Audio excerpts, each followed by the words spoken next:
म्हजो बापूय आजो पणजो खापर पणजो मोर पणजो अशें करता करता आमचो ज्ञात मूळ पुरुश आनी आमच्या गांवचो मूळ पुरुश अशी लांबच्या लांब वंशावळ मेळटा.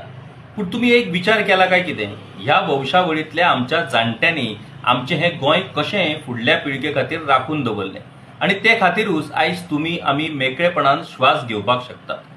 ही झाडां पेडां रानां वनां न्हंयो दोंगर शेतां भाटां सगळीं तांणी फुडल्या पिळगे खातीर दवरली म्हूण आमकां फावो जाली. पूण आमच्या फुडल्या पिळगेचें कितें? आमची भुरगीं नातरां हांकां हें पळोवंक मेळटलें? ती मेकळेपणान श्वास घेवपाक शकतलीं? ती आमी दवरलेल्या गोंयांत खरीच जगपाक शकतलीं? आमकां कळटा आमकां विकास जाय, देशाचो आर्थीक गाडो चलपाक आर्थीक चलन वहन जावपाक जाय. पूण हें सगळें कित्याक? लोकांच्या कल्याणा खातीर.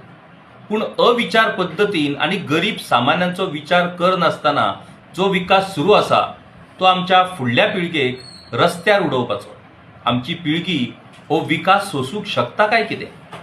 आमच्यो इतल्यो पिळग्यो जगल्यो आनी तांणी आमकां जगयले, तशेंच आमी जगया आनी फुडल्या पिळगेक जगपाक मेळटले ते भशेन गोंय सांबाळून दवरया. चलात सगळे जावया गोंयचे राखणदार आनी सांबाळुया आमचें गोंय, आमचो देश.